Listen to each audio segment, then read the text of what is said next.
So we have Laura with us, who's your career coach from the College of Arts and Sciences. And Deanne, I'll let you introduce yourself. Hey everybody, I'm on the Career Center team as well, but I'm less student facing, which is why I like being in panels, because I like seeing students. I'm more on the employer relations side. So just take a little confidence knowing that you've got a team of people who are daily trying to work on your behalf to develop relationships with all kinds of organizations, for-profit, nonprofit, healthcare, you name it. Law enforcement, trying to develop relationships that then bring internship, job postings, and connections to you at any point throughout your academic career here at Appalachia. It's great to be with you. Oh, I cannot believe you confessed, Susan, but lots of transparency there. I know. Well, and we are so here for our students. And one of the things that's sort of, again, a silver lining is I feel like during this time, we have been able to connect with y'all in a lot of ways that we might not normally. So no, we are here as resources. So the first person I want to ask to introduce themselves is Eric Hart. And so we talked about global to local. So I used to be the director of Upward Bound, and Eric was one of my tutors. Eric came to Appalachian as a teaching fellow. And so Eric, can you introduce yourself? And then what we were saying is we'll do quick introductions. We'll talk a little bit about nonprofits, and then we'll start into the questions. So just a brief who you are and a little bit about your educational background and where you are. Sounds good. Thanks for having me.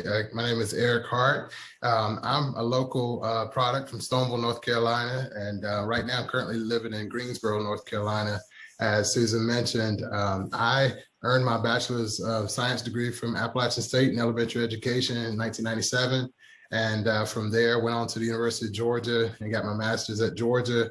I was supposed to come back and teach, and unfortunately, I went to the University of Tennessee, drawn to Knoxville by an Appalachian State grad who was there at the time, and earned my specialist degree, and then ended up going back to Athens for several years working in athletics. And I began a career working in the athletic department that led me eventually to Greensboro, back at Greensboro, North Carolina A&T, where I've been for the last 3 years. And then I got my doctorate degree from East Tennessee State, and now I'm working with the Thurgood Marshall College Fund as Chief Programs Officer. So I'll pause there and then just weave in some of my story a little later.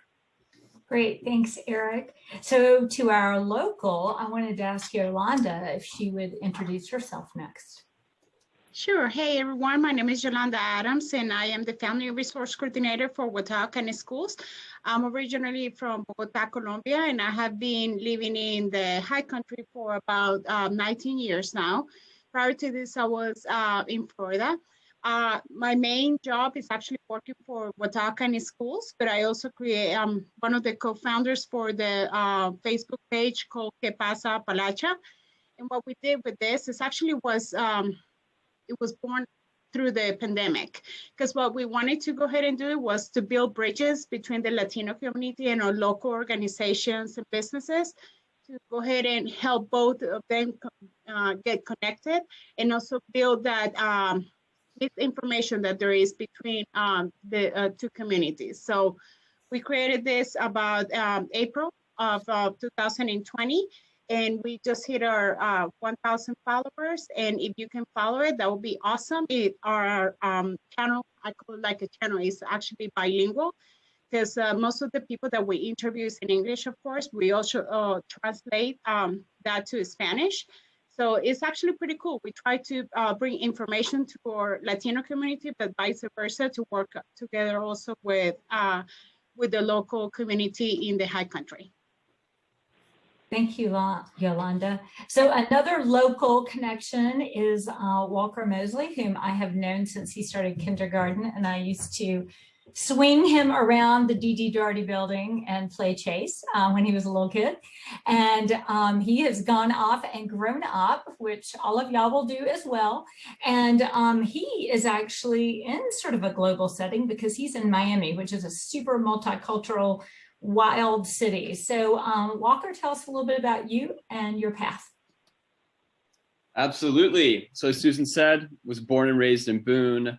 I then went to NC State for my undergrad, where I studied sociology and Spanish. After completing my bachelor's degree at NC State, I moved to Miami and I joined the organization City Year as an AmeriCorps member. So I did 1 year as an AmeriCorps member with City Year in Miami, and then I worked on their staff for 3 years as a program manager. After 4 years in Miami, for stint 1 in Miami, I moved to Pennsylvania and got my master's degree in public administration from University of Pennsylvania. After that 2-year program, I worked for Drexel's School of Education for 2 years and helped build out a middle school teaching pipeline for non-education majors, kind of like TFA, but for undergrads. And after doing that for 2 years, I moved back to Miami in 2018. And for the last 2.5 years, I have been serving as the regional director for an organization called Guitars Over Guns that offers students in Miami from Miami's most vulnerable communities a powerful combination of music education and mentorship to help them overcome hardship and find their voice and reach their full potential. So glad you're with us today. And then our fourth panelist is someone that I met when he was a student at Appalachian. Just like a lot of y'all, he was trying to figure out what his next step was. And he did what I hope a lot of y'all will do today, and that was networking. He came to me and he said, at the time I was doing, basically, I was like the lobbyist for the university, and he was interested in government relations. And he came to me and he said, I'd like to job shadow you and do an internship and learn more about what you do. And so I'd like to ask Doug Middleton to introduce himself. All right. Well, first I want to say thank you just for just the entire journey, just being there for me and helping me get to where I am today. And thank you for having me with the students today. But yeah, my name is Doug Middleton. I'm from Winston-Salem, North Carolina. I attended Appalachian State in 2011 through 15, in which I got my undergraduate degree in political science. Then I came back and got my master's degree from 16 to 18 in public administration. I'm currently playing for the Jacksonville Jaguars, going into my 6th season in the NFL. And I started my foundation, Dreaming Impossible, maybe 3 years ago after my best friend suffered a death by suicide. And our organization is pretty much, we try to bridge the gap between the African-American community and mental health. There's a lack of awareness for mental health in our community, and we try to provide the resources to citizens in our community to help them be more proud of the life that they live. Great, thank you, Doug. Great.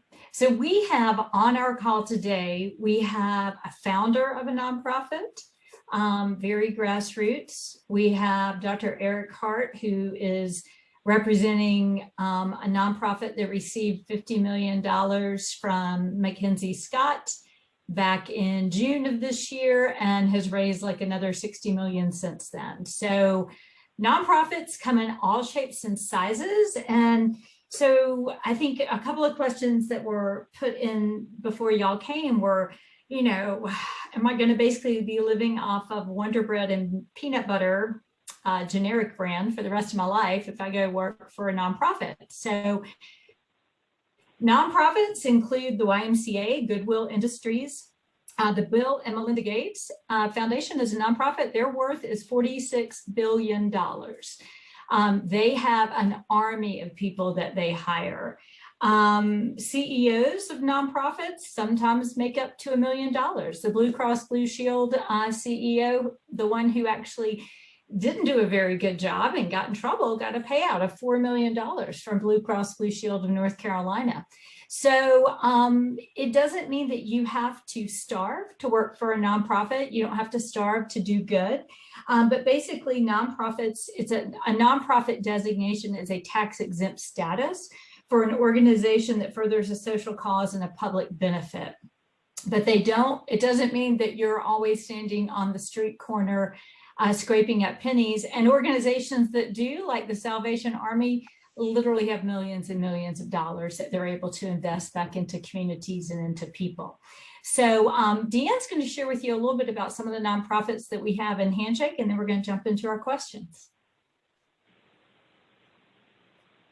Yeah, so I always like to look for the positive, and I actually thought these numbers were kind of low. They were lower than what I thought. So that's why it's always great to go to the data, but I still think that they are positive and encouraging. So if you were to use your Handshake account and explore under the industry name nonprofits, I think you're able to do that as a student. There are 161 registered with Appalachian State. That would be nationwide. There are 90 in what I categorize as the Southeast. So I will typically, when I'm trying to group employers by region, I will usually do Virginia, Tennessee, North Carolina, South Carolina, Georgia, and Florida. There are 90 in the Southeast and 53 in North Carolina. Apologies for the ring. So in North Carolina, Susan's mentioned several that are kind of obvious. YMCA, Goodwill, Habitat for Humanity is another one that would, be easily recognized. Your museums. Here are some names you might not know as well. Oh, and camps a lot of times. But here's one, named for a person: Brian Hamilton Foundation, AJ Fletcher Foundation, Project Life Movement. Some of them are kind of obvious. Latino Advocacy Coalition. Those are some just in North Carolina. And I know we've got a student in our session today, Jakin, who's actually doing an internship with the Hospitality House here locally. Several listed in District of Columbia. That's no surprise. I mean, our nation's capital is a huge center for advocacy. SAD is headquartered there. There's a group there called the Urban Institute that I actually noticed today has 4 postings in Handshake. And we will see that it can range from unpaid internships to paid internships and full-time jobs. Looking on the West Coast, YMCA Greater Long Beach.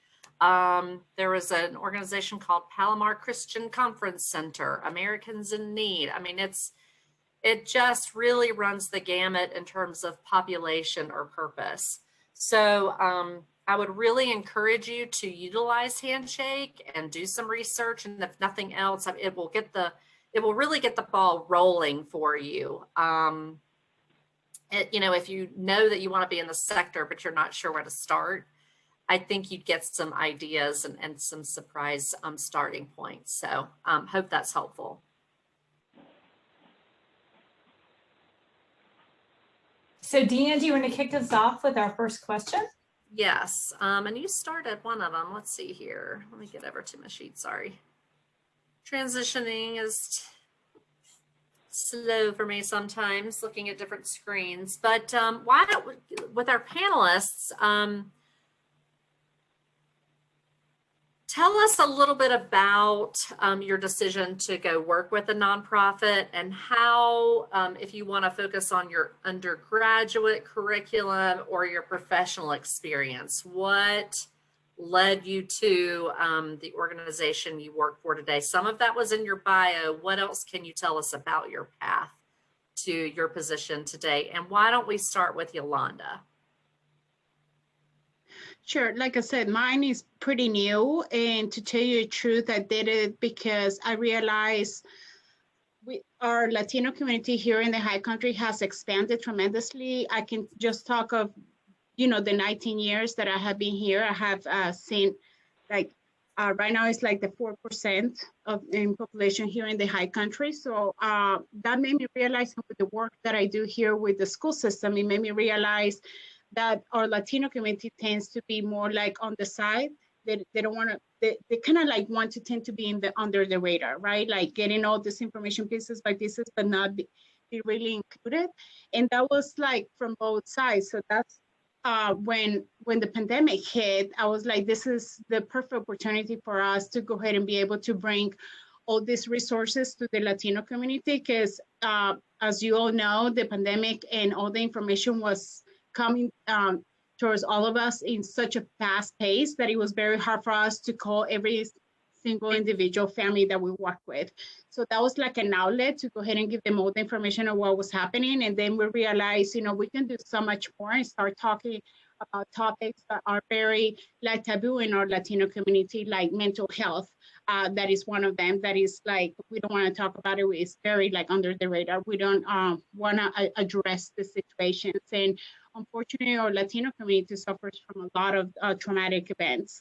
So that opened the door for us to be able to bring all these resources. So for me personally, it was more like in a personal level that I wanted to make sure that I bring the Latino community to the surface and empower them with what we're doing. It is about not them being on the side, but being part of the community. So that was my goal. So by doing this was like empowering the Latino businesses, but also at the same time, introducing all the organizations and the Anglo businesses that are here that can also provide services to the Latino community and that they feel part of it. So that's how Que Pasa Appalachia came along. And that's the goal, to talk about topics that we usually don't like to talk, and we're in a safe place and environment where the families feel connected. Thank you. Eric, we'll go to you next, please. Well, as it was mentioned earlier, I got my first start with the Upward Bound program as a tutor. And little did I know that several years later, while I was at the University of Tennessee, I would get called to speak about some of the things that we were doing at the University of Tennessee to an Upward Bound group. And so when I went to talk to the group about my role at the university at that time, the director of the Upward Bound program approached me a couple of months later and said, hey, I remember that you talked at the session and we actually have an opening and I'd like you to consider, you know, coming to work for us. And so I made the leap of faith to join the Upward Bound program full time while I was at Tennessee. And so it kind of just kickstarted what I already knew about the Upward Bound program as a tutor. And I enjoyed it thoroughly.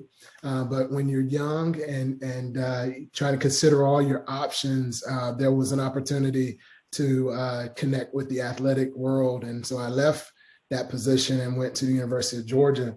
Fast forward, you know, I'm at A&T and I get a phone call from one of my mentors who's probably the greatest person that I've ever connected with, in Dr. Harry Williams, who was the president of Delaware State University. And I worked with him at Delaware State University, but he is now the CEO and president of Thurgood Marshall College Fund.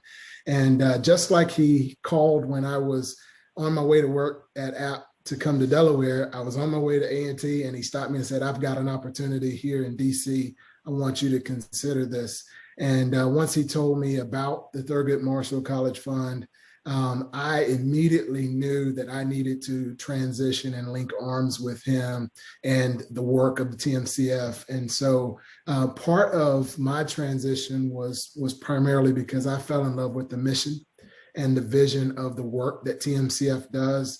I think I saw in a question that you had here that I would maybe expound on, but I will just say our founder, Dr. N. Joyce Payne, in 1987, she literally went to Thurgood Marshall's office. He was he was the first African-American Supreme Court justice. And she went to his office and asked if she could use his namesake for an organization she was thinking of founding, and felt like because of the work that he did to champion social justice and social responsibility and equity during the time that he was in the Supreme Court, she had literally stopped and begged him, could she use his namesake? And in 1987, he gave permission. He said all rights that his name would come for the work that she had envisioned, he gave it freely. And so there birthed the Thurgood Marshall College Fund. And so the work that we do to provide access to young people to attend our 47 public HBCUs, historically Black colleges and universities, Hispanic service institutions, minority serving institutions. It's an amazing opportunity for me to be connected and for the work we do with some of the Fortune 500 companies that are connected to our organization.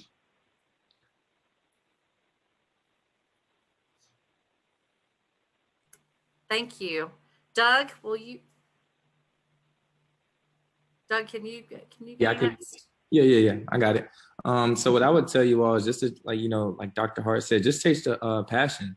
That's kind of how I ended up where I am. I had a lot of passion for government and political science, and going back and getting my master's in public administration, it's kind of a little bit of both when you get your master's there. So you're in government affairs, but you're also in the nonprofit management. You take a couple of classes on that, and it just happened that where right when I was finishing up my master's degree, that passion had just kind of happened for me after the loss of my best friend. So I just kind of chased that passion, and I did internships with, other cities. I've done one with the city of Charlotte. I've done an internship with a lobbying firm, and now I'm about to do another internship with UVA Athletics this off season.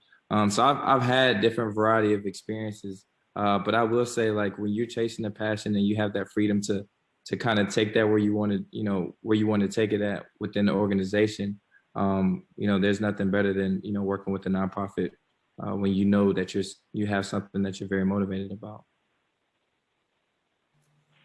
Thank you. So I'm hearing passion and gaps and needs. Walker, anything else you want to add to your bio here? I think nonprofits are values-based organizations, and with values-based organizations, those passions that Doug was talking about, that Eric was talking about, that Yolanda was talking about, with seeing a need for something and feeling like that's the thing that you can't not do, is like what the work of nonprofits really are. And just going back to I never planned on going into the public sector nonprofit realm. I was supposed to come down to Miami, do 1 year of AmeriCorps service with City Year, and then go to law school, and then move back to Boone and be a lawyer. But working with youth, I worked in an elementary school in Liberty City, Miami. And it was like 2 or 3 weeks in, I just fell in love with every bit of the process, with seeing the returns when you're working on the front line, seeing the returns of the work that you're putting in, the planning that you're putting in, the way that you're being received by, for me, a community where I looked nothing like anyone that was there, didn't know anyone there before going into it, but coming in with like a genuine, authentic desire just to be a part of any kind of solution, and knowing I had no answers myself, was the most rewarding thing that I had ever experienced. And so right then, like, everything in the rest of my life changed. I knew it was public sector from here on out. Great. Wow. I'm Turn like, it over to you, Susan, and we do have some questions. yes, I see that. Well, let's, I kind of want to go to Eric's question that he asked earlier, and this kind of goes to something that I think is important too, is maybe if y'all could quickly speak to how do you, everyone talked about sort of these linkages, things sort of happen. No one really did a search, like I want to work in a nonprofit and there are 5,000 out there, which there are more than that. But you talked about relationships and a networking, but can you talk a little bit about how could students kind of narrow down sort of the choices, how they're going to decide what type of work they might want to pursue with a nonprofit? And then related to that, how do you balance that? So you see enormous needs. Doug, you have a nonprofit, but you have a full-time job in addition to that. Eric, you're working with schools, you're working with millions of students. How do you narrow down the area that you want to work in? And then how do you find that balance so that you don't burn out? Doug, do you want that first, or you want me to go? Yeah, yeah. Start it off. Whoever wants to jump in. So, so for me, I have the programs unit of the Thurgood Marshall College Fund, and so what we're assigned to do, we work with several Fortune 500. Well, we work with a lot. I'll just be honest with you. We work with a lot of Fortune 500 companies that they are looking for talent. They're looking for college graduates, they're looking for college students, and they have specific recommendations and requirements. So we never stop with what we're doing in terms of pitting our Fortune 500s to the talent pipeline. So it is full time. I'm on a call with Google every week. On a call with the MBA every week for programs that they have set up where they want access to the talent. So like Susan said, it's nonstop. But taking what Walker was saying, it aligns with our passion, because we know that at the end of the day, we are scouring these public universities for their best and brightest. And we know that they are going to eventually, land the job that they've been thinking about, praying about for all of their collegiate experience. And we're behind the scenes doing that. So it really, I think I'd lie if I say it doesn't feel like work, because it is a lot of work. But because of the expertise of the people around me and in my area, it doesn't really feel like work. However, you do have to kind of know what you want to spend your day doing, and what you want to feel like you can impact. And so seeking a job for the sake of having a job may not align with your passion and how effective you can be, but you always want to try to have impact with the work that you do, leave it better than how you found it. And so for all the nonprofits that are out there, you have to align with the skills that you feel like you bring that can not only bring joy to the people that are impacted by the nonprofit, but also you have some type of satisfaction that you take from the work that you do.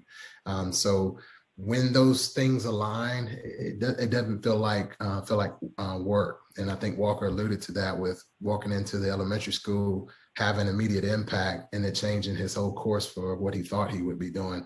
Very similar to me, because I thought I was going to be an athletic director. I was next in line at A&T, and I have made a shift, and I'm so happy for doing that. Eric, thank you. Doug, Yolanda, Walker, anything to add to that? And I do have lots of questions. So yeah, I can add some to that. Like I would say, like I was one of those students that just never said no to an opportunity. And I was raised that way when I was young. I was always like in athletics. I was always in the community. Like I was just always doing something. So, and I'm still like that to this day. I can't like really sit still. So like I always, wanted to do internships. I always wanted to shadow people. And like, that's how I kind of got led to, working in nonprofit. But I will say this, like, I wouldn't say nonprofit, you couldn't make money. Like you can make a lot of money, but I wouldn't say it's something that you should chase if you're, trying to decide that you're going to work in nonprofit. Like nonprofit is one of those things where you're going to have multiple roles. You're going to have to do multiple things that really don't, fall in line with what you were, initially signed up for. And, it's a lot of work, but at the same time, it's very fulfilling. Like, all the guests on the panel have said, like, when you're doing something that you're passionate about, you're doing something where you feel like you have meaning and you're changing the world, that, that can amount a lot more to any financial contribution could be, so that's where I'm at with it. And, I just kind of got focused on bringing awareness to mental health, and not only in the African-American community, but with all students, all student athletes. That's just something that I've been passionate about for a long time. And every time I spend time doing it, I never feel like I'm working. So, there's times where, you're trying to work on different missions, different goals that you're trying to bring up and change. But if you really enjoy what you do and you really want to work in this space, I wouldn't do it, based on any financial reasons. I would just do it based on, this is something that you felt God may have led you to, and this is something that you feel passionate about. Because there's a ton of things you can do in this world to make money. And I'm sure if you're the best at what you're doing, you'll be well compensated for it. But jumping into this space just because of financial reasons will probably not be the best thing. Thank you, Doug. Actually, can I sort of do a follow-up to that around it, the opportunity, and maybe ask Walker and Yolanda to speak a little bit to this? Because one question that was asked is, what is opportunity for advancement in a nonprofit? And of course, that's going to depend a little bit on the size of that. But Yolanda and Walker, especially Yolanda, you have a job, but you've taken on some additional leadership roles. So if Walker and Yolanda, if y'all can speak a little bit to that advancement and opportunity to grow within a nonprofit, and maybe also to know when it's time to leave and do something different. Right, I can, like I said, like actually I have like my full-time job with the school system, but I also work as an interpreter and translator for different organizations like DSS and Child Protection Services and Daymark here in the Children's Advocacy Center. So what I noticed is like before I even co-found Que Pasa Appalachia, is like all my job was like rotating between the families that I was serving, and I was serving them not only in the school system, but also in other issues like DSS or report with Child Protection Services. So I started to realize, oh, I could jump around and be serving all the community and bringing a great impact. So for me, the transition to Que Pasa Appalachia was really easy because I already have built that trust in the community that I knew that they will follow what I was going to be able to bring them as a resource. So that was like my goal, to bring more into it and not stepping on what the school system was, because, you know, there's a fine line that I have to make sure that I was like providing for what the school system needs and something that I can step out of the line without stepping on the school system. So that's when we created the Que Pasa Appalachia. But because my work interacts with basically with all the families here in the high country, the Latino community families in the high country, it was very easy for me to build that in one and the other one. Now, to find the balance, sometimes it is not heavy duty for me, because in a way I feel like the work that I do for Que Pasa Appalachia is part of my family resource coordinator that I do for Watau County Schools. So if I'm bringing that resource, but I'm already like able to go ahead and give as a family resource coordinator for Watau County Schools. So it's like interacts in a way. Great, thank you. And Walker, talk about that advancement piece, especially I'm thinking about your city year experience as much as anything. Yeah, I mean, I think that's one of the major allures to nonprofits, is how innovative and progressive they are, and how they're willing to like go against the grain of maybe some old school like corporate structures. And with that comes like new and fresh ideas that people can implement. And as long as you're putting thought into it, you've got some data to support your idea, like you're going to receive that support. So in terms of how that fits in with advancement, so the first thing I did out of undergrad was do an AmeriCorps year with City Year. There are a ton of AmeriCorps programs out there that are in terms of making money in nonprofits. As an AmeriCorps member, you do not make a lot of money, but that is by design. You're living close to whatever local poverty line is within wherever you're serving. That's how AmeriCorps is designed. But the stipend that you get with that is enough to make it. I made it in Miami, which is not a cheap city, for a year on the stipend. And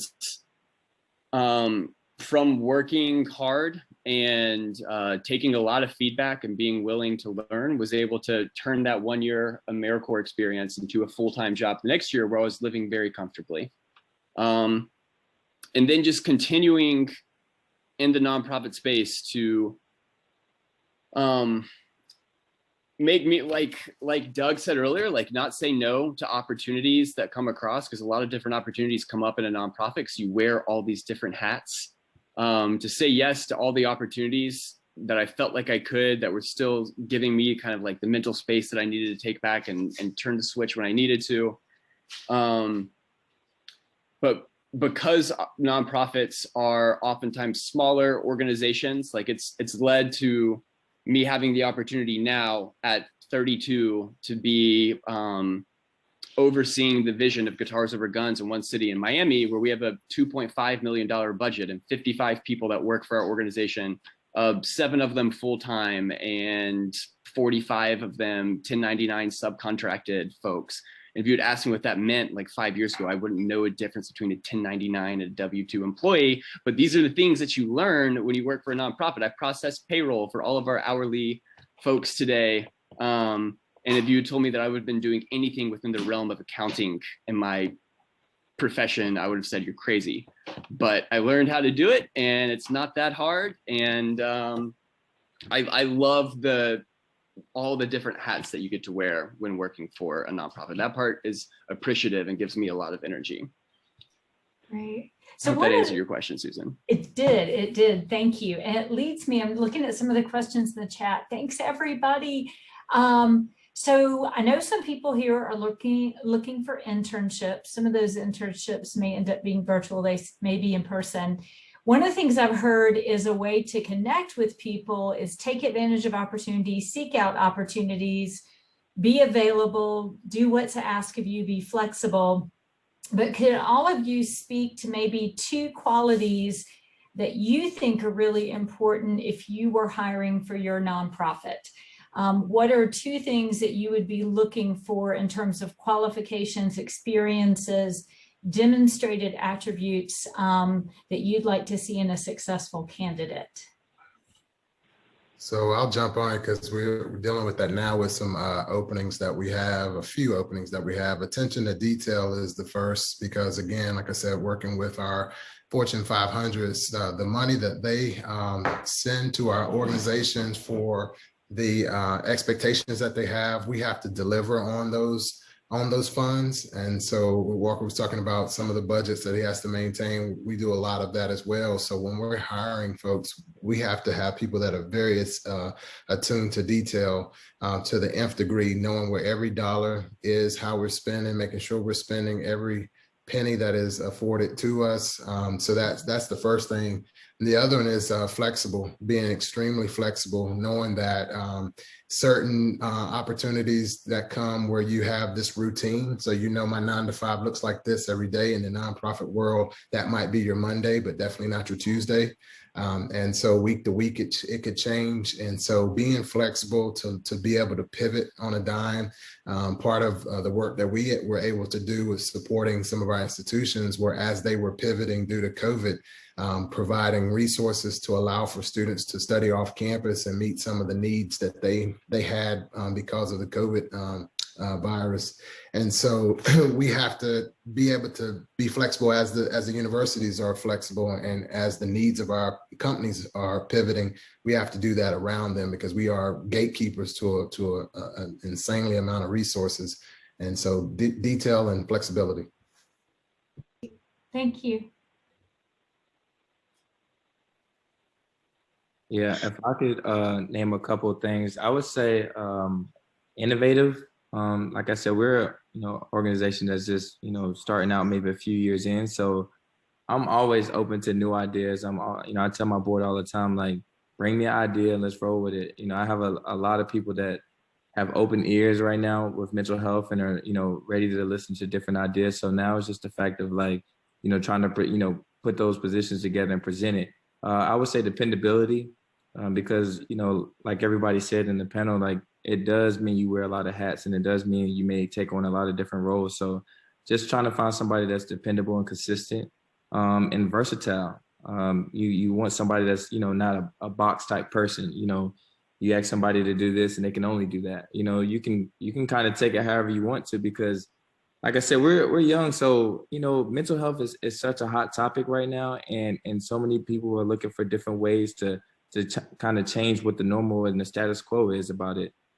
Everybody says therapy, everybody says do this, but I'm sure there's a lot of other things that can be innovated to make mental health more of a cool topic or a cool conversation, or something that's talked about every day, instead of like, every time you say mental health or mental illness, some people don't want to talk about it. So just trying to be innovative and find different ways to make it more of a cool topic. Great. Thanks, Doug. Yolanda? For me, it's like, first of all, to have the passion for it and the heart to put into it. And also, one of the most important things is like, if you have that connection to the nonprofit that you want to go and work with. I don't think if you don't have any kind of relationship to their mission, you will not be successful, or you will not like it or burn out, because you don't have that connection with the services that they provide.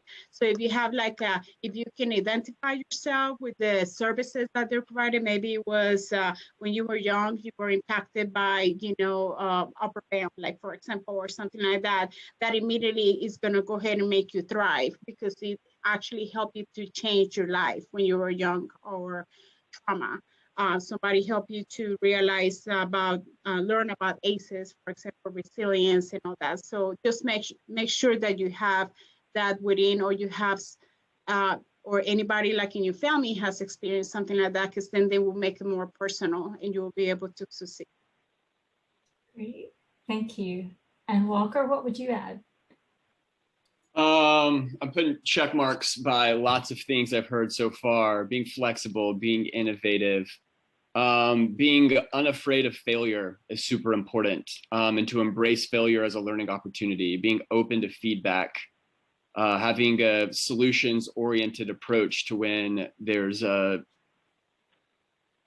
huge curveball that's thrown your way, or kind of a monstrous challenge that you're not exactly on like how to approach it. Instead of kind of turning around and running the other way, is like, the first thing let's do is let's think about solutions and how we can make this work. Great, thank you. Okay, so I see the questions in the chat box, but I also want to make sure that there are two I have on my list I want to make sure I get to.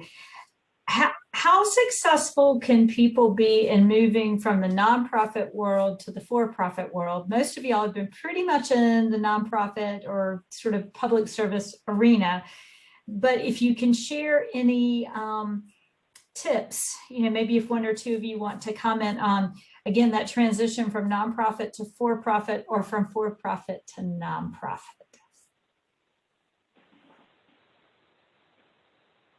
So my tip is kind of a little different spin, even though higher education institutions can be considered nonprofits, but going from the physical space of a higher education environment into a nonprofit has been sort of like the swan you see floating gracefully in the pond, but their feet are paddling vigorously. That's what the first three weeks or so has been. You show you're cool under pressure, but you're working hard underneath the surface, because your language, your intellect is around higher education jargon. Provost, chancellor, all of the different people that make up the academy, and what it takes to graduate in 4 or 5 years. The pomp and circumstance that comes with graduation or football season, or being in a fraternity or sorority. So all of those details are imprinted in the higher education space. The only thing that changes is the landscape. If, in my case, I've changed to 6 different campuses in my lifetime. And so going from that to the nonprofit space, working out of my home, that's been the biggest, thing to figure out. Like, I don't have anywhere to go to. I was used to getting up and going to a campus. And so now I just stroll into my office in the home. And so I'm learning business vernacular, learning what language to speak when talking to a CEO or their equivalent or my equivalent. So that's been the biggest thing, is transition in my mind to some of the language, some of the expectations, and the fact that the resources are tied to performance. And though our performance may send someone home at the end of a funding cycle if we don't deliver on the expectations of a company. So that's a lot of pressure, and I want to make sure that I get it right, we get it right, so that we can continue to thrive. Yeah, those are really great reflections there. Anyone else, Doug, and Walker? Yeah, I've had an internship at a lobbying firm. I've worked in, government, and I would say it's very much more competitive when you're talking about for-profit, and I'm not saying that when you talk about nonprofit, the standard isn't as high.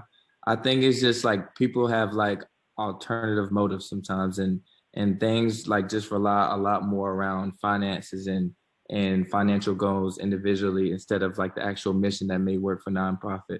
And not to say that doesn't happen, both ways, but I just think like people are just so much more competitive and financially, driven in the for-profit industry compared to nonprofit, and you just have to do so much more in a nonprofit, but not be rewarded for it as much. And I think that's tough. It's tough trying to sit here and say, hey, like nonprofit is the best way to go, and it really is. But at the same time, you have to just know, what your passion is and really sign up for that, because I mean, I'd be lying if I say you don't have to work hard. You don't have to balance a lot of different things. You don't have to take on a lot of roles. And, a lot of people look and say, well, if I did as much as that work, I could work for this for-profit company and make $1 million.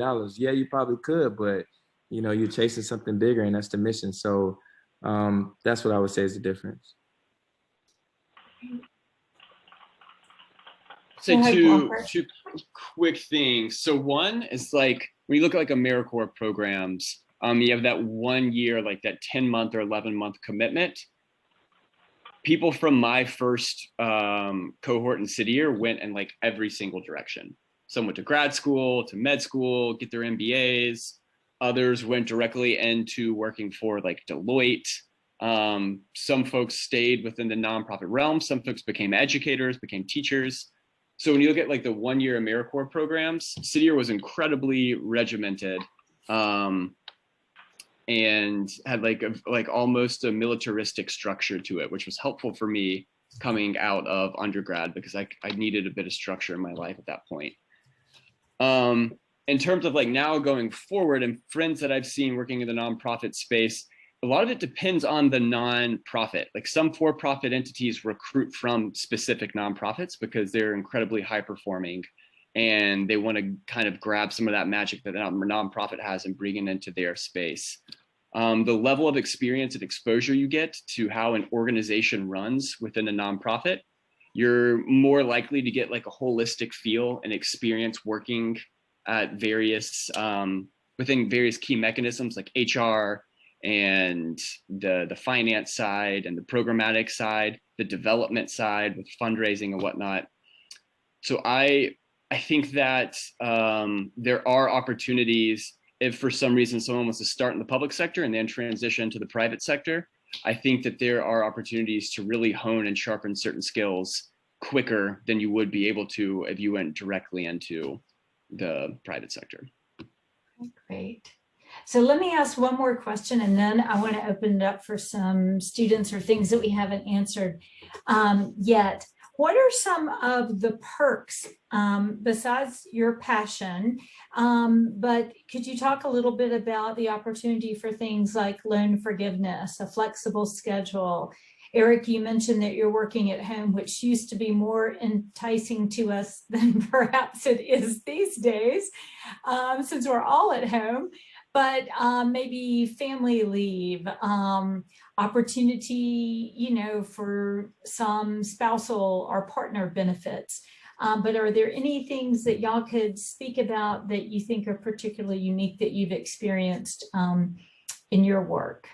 Or things you think that our students should ask for and look for when their starting salary definitely will be less than it would be in the public sector or in the for-profit sector starting out?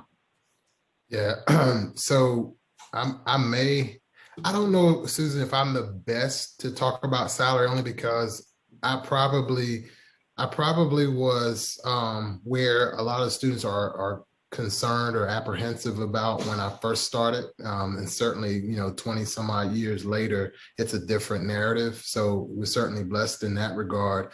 But again, the pressure comes from the work that we have to do to satisfy the business of these Fortune 500s, because they can immediately pivot on a dime and say, we're no longer going to fund the project or fund your organization.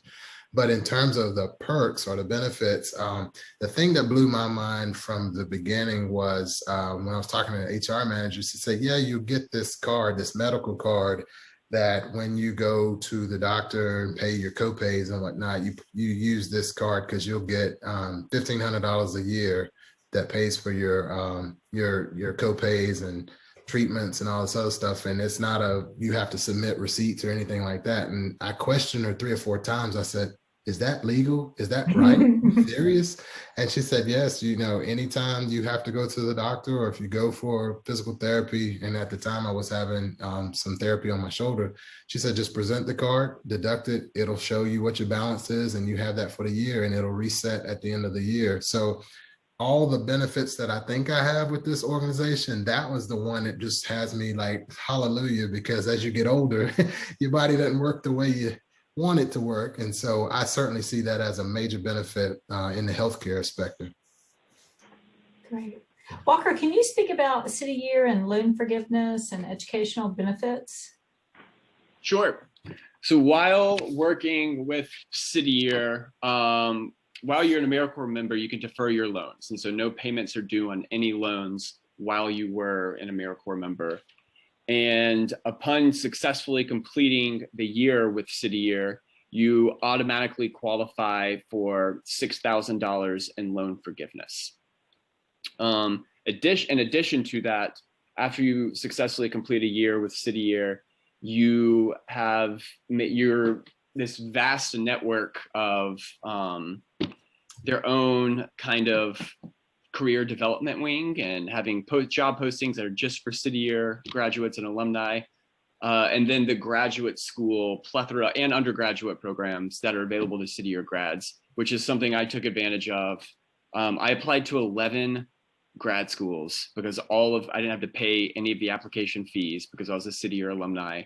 And every single one of the programs I applied to was affiliated with City Year and had at a minimum a 50% scholarship for any City Year grad, and then usually more in addition to that. So that was a huge boost for me. I would not have been accepted into the grad program that I was accepted into had I not had City Year on my resume. And I would not have received a scholarship to that program had I not completed my City Year service. Right. Doug, Yolanda, anything else around perks? Ooh, one more thing, sorry. Oh. The biggest perk is like the culture part that comes with nonprofits for me. Like being on a team with individuals that I'm on is like sounds like cheesy and cliche, but we are like far more of like a family than we are like a group of people that work together. Because people are drawn to this idea of wanting to work behind a cause or something that they care a lot about. And I also think that nonprofits like bring out the best in folks. Like working for Guitars Over Guns helps me be the best version of myself. So that is the biggest perk of working for a nonprofit in my mind, is the culture and the community that comes with it. Great. Yeah, thanks, Walker. Oh, go ahead, Doug.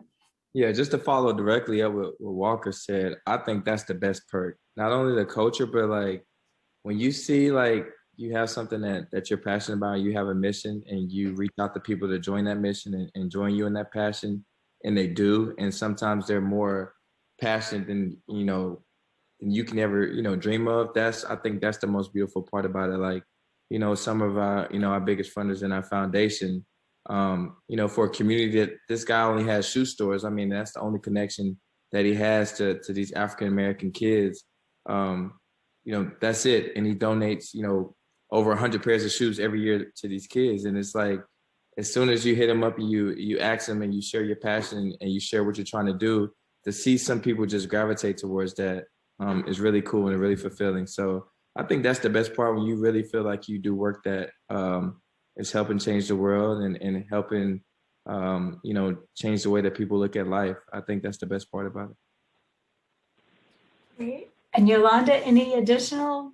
Yeah, my resume is super new, so I cannot talk and don't have the old experience that other panelists have, but I will have to say and agree that it's about changing somebody's life, and that is the greatest satisfaction that I can have. If I can impact the family, if I can help them with a resource that they didn't have, if I can help with any issues that they have, that is what it's all about. And it's also about the people that you work within. Also, the scheduling is kind of flexible in my case. I manage my own schedule. We can manage it and be able to do other things as well. Of course, that doesn't mean that it's just 20% of your time that you put into it. No, sometimes it's like a gazillion hours in a week, and some others are more flexible. So that doesn't mean that it's like super easy. It's hard work. But for me, the biggest thing that I get out of it is the change that I can bring to the community.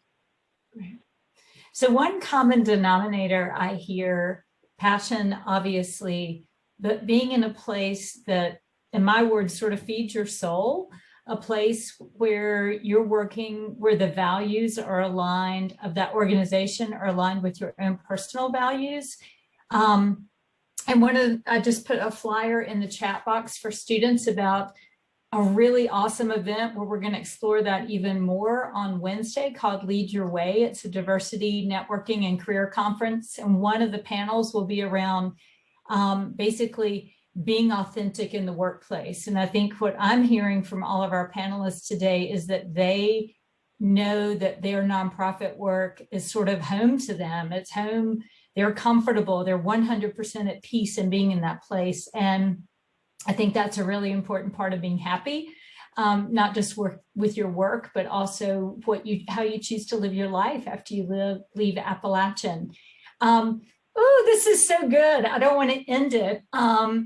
So I would say we probably have one moment for one question from the field. And then I know some people have to leave right at 5 o'clock, but I can hang out for about 5 or 10 minutes in the chat. The other thing that I will do is I will continue work with Laura to send everyone who is a student on this call today some resources about internships, and we'll make sure that you get more information. We will have some service opportunities coming up. There's a really cool governor's initiative where they'll be listing nonprofit work throughout the state for folks this summer.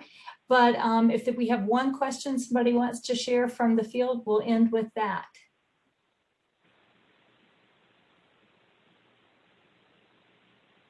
Anybody? I asked a question in the chat, but it was mainly just about when I'm looking for like nonprofit jobs, I find that there's not a lot of entry level, so to speak. A lot of times they have like internship, or they'll be looking for like a supervisory role or something.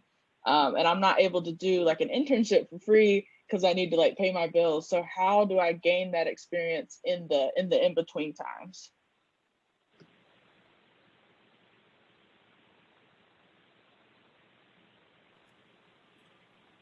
Right, I'd say anyone jump in on that one.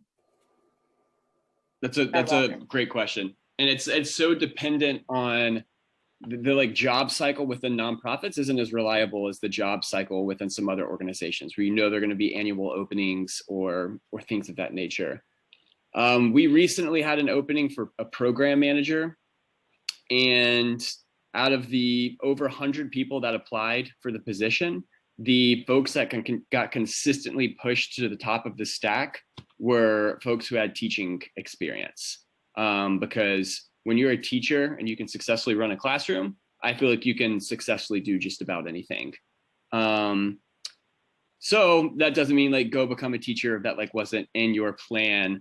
I think it comes to like what Doug talked about, like when you can get experiences that you can pair with still, you know, paying the bills, like take advantage of those when you can. Network when you're within those, because relationships are everything.